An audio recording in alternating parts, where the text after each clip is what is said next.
Hello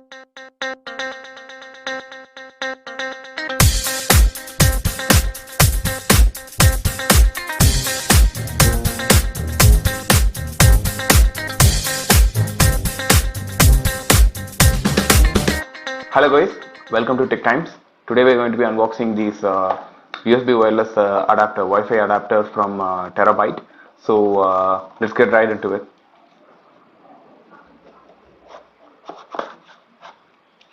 So this thing is actually quite cheap on Amazon or Flipkart, and sometimes it's even available for 300 rupees.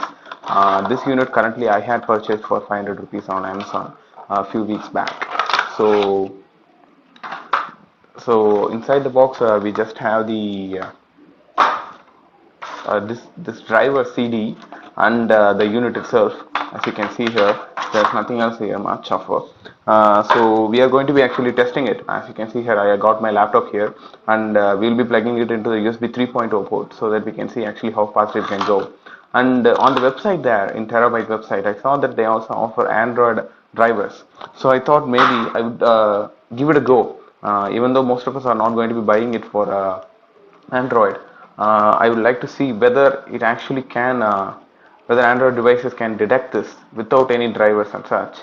So I'm going to be using it on my Amazon tablet, and the thing is, the tab actually it comes with its own Wi-Fi. So this might not be, I don't know how it would be useful for anybody, because most Android devices come with their own Wi-Fi.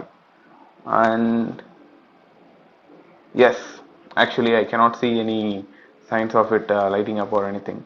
So I think I don't know about that, but in the website it is mentioned that it supports Android. But other than that, as you can see here, there's this one antenna, long antenna, and it rotates in 360. It rotates about 180 degree, and on each side, so that's about 360 degree, and you can also keep it in the vertical position or in the horizontal position. So that being all said, before I plug it into my laptop, I'm going to have to disable the inbuilt Wi-Fi. So before I do that, let me show what the current configuration is. So my laptop has dual band Wi-Fi. As you can see here, it says Intel R, which means it supports 5 gigahertz. And currently, right now, I'm connected to a 5 gigahertz network. And the link speed, as you can see here, is 866 MB per second. So we can understand what the speed that currently we are getting with the existing router configuration and this thing.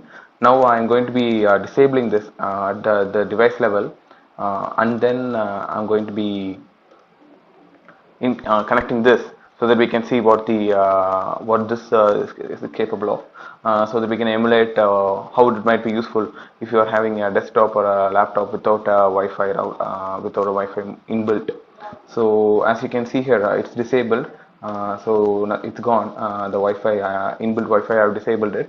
Now we'll be inputting this, and so the driver in the CD, we know that most of the laptops or even desktops today don't have CD drivers. So they are available on the internet. As you can see here in this website, we could download it, and as you can see here, I have downloaded it and I have put it on the desktop here. So here it is, and we will just insert it in the first place, and if it doesn't work, then I will try to install the drivers and see whether that helps. So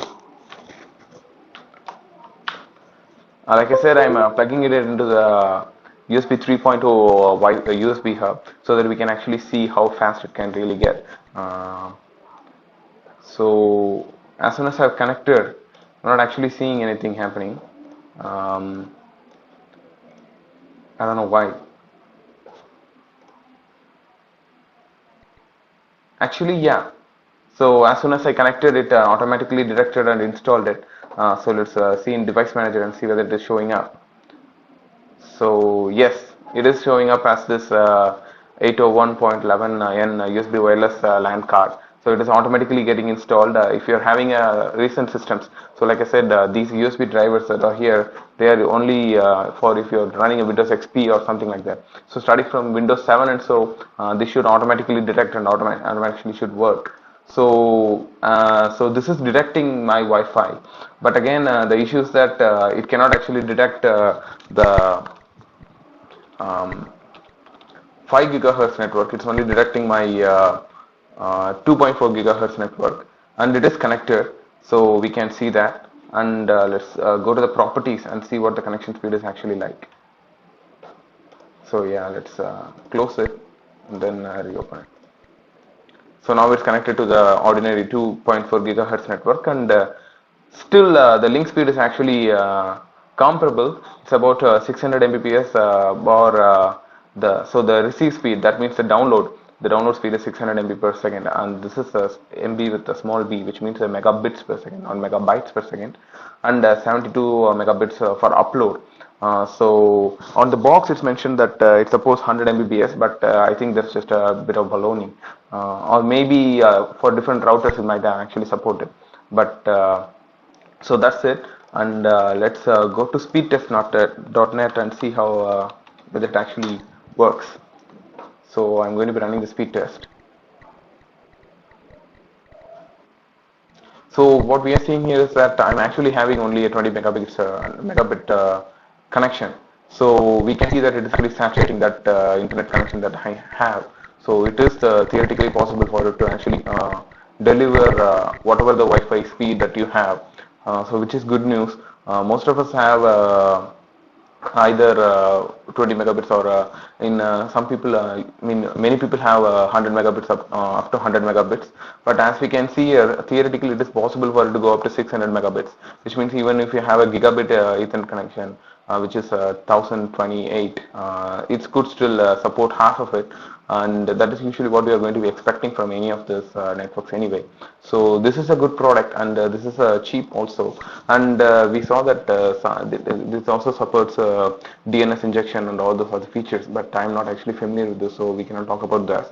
But this promises on what it's this delivers what it promises, and it is a cheap product, cheap and the best product if you are looking to buy one. And also on the box it's mentioned that it comes with about I think 3 years warranty. But one thing I have to mention is that on the box it's mentioned made in India, but on the dongle itself it's mentioned made in China. So maybe that's one thing that you should watch out for. But otherwise, this works as intended. And as you can see, once I plugged it out, the internet is gone. It's not working anymore. We can test it. Yeah, so the internet is not gone. So we can see that it is in fact connecting through this adapter. Okay, thank you for watching Tech Times, guys. Stay tuned for more content. And if you have any doubts about this or queries, feel free to comment, and we will get back to you. Thanks.